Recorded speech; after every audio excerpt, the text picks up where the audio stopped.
Достор, алдында эле ошол коргондун алдында рабица сетка менен тартылган коргон.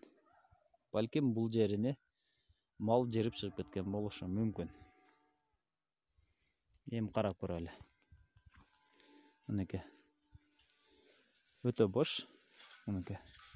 Тартсаң мына өзүң менен кошо келатат. Терең тартылган эмес. Ассаламу алейкум достор, кутман күнүңүздөр менен. Бүгүн 17 декабрь.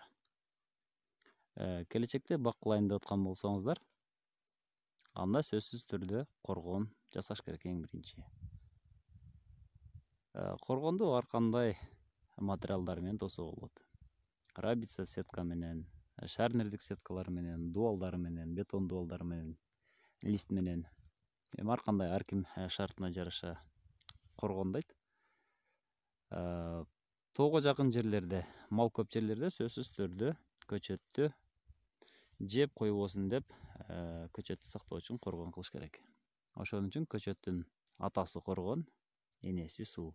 Эң биринчи коргондоп, андан кийин суу менен камсыз кылыш керек. Достор, бүгүн биз сиздер менен эң арзан жолу, коргондоонун эң арзан жолу боюнча сөз кылабыз. Алдыбызда көрүнүп тургандай, зымды кере тартуу менен коргон кылган коргонду көрүп турабыз. Мына стойкада катары менен аралыгы 10 сантиметр аралыктан 10 катар зымды тарткан. Андан кийин тикесинен вертикалдык түрдө зым менен тегеретип айландырып чантып чыккан мынке. Асты жагы бир аз кичинерээк 10 сантиметрден, үстү жагы 15-20. Жалпысынан 10-12 катар горизонталдуу зымды тартышкан. Эки стойканын аралыгы 10-12 метрдей бар. Негизинен 10 метр аралыктан темир стойка коюлган.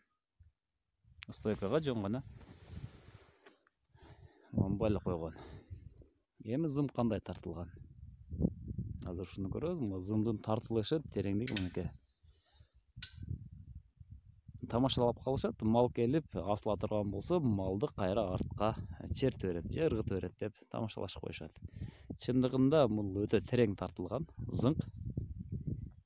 Өтө жакшы тартылган мынеке. Бош эмес, рабица сетке караганда бул мыктыраак. Вертикалдуу тартылган зымдар аралыктары 30, 40, 50, кээ бир жерлерде 50 болуп кеткен.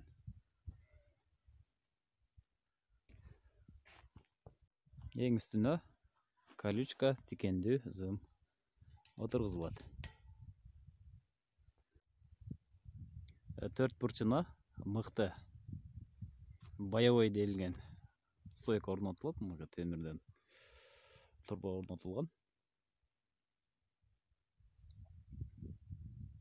Керме тарткыч зымды тартканда бул ийилип бошоп кетпеш керек. Эң башыдагы төрт бурчундагы эң мыкты стойка болуш керек. Бетондо отургузулган. Бул керме тосмого үстүнө жатып алып ойносоң деле көтөргөдөй. Зымды кере тартып коргондоодо эң негизги аппарат секрети мына ушул жерде. Алдыбызда көрүнүп турган колдо жасалган зымды кере тартуучу аппарат. Мына ушул жалпагынан келген листи 40 сантиметрдей бар экен. Ушуну экиге бүктөп, аяк жагынан көзөнөк бар. Бул жерге зым биринчи тарабы бул жактан байланат.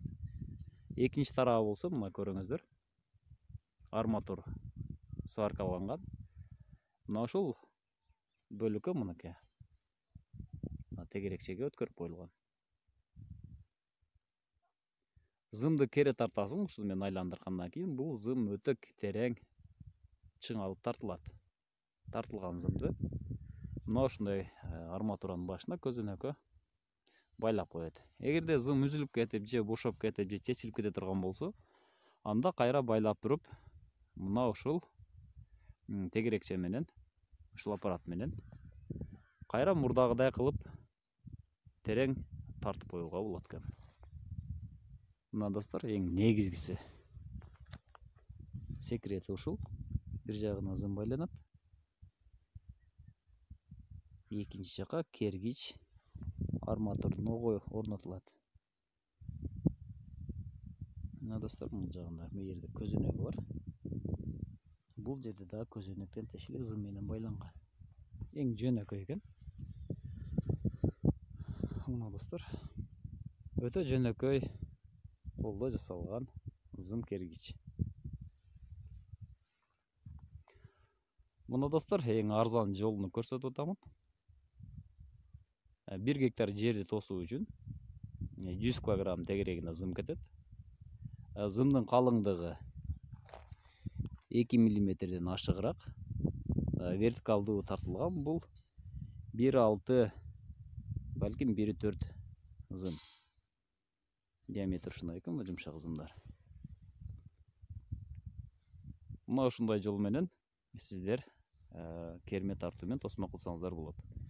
Зымдын килограммы 70 сомдон болсо, 100 килограмм зым 7000 сом акча болот. Эгер 10 метрден болгондо 40 стойка 200 сом, 8000 сом акча болот экен.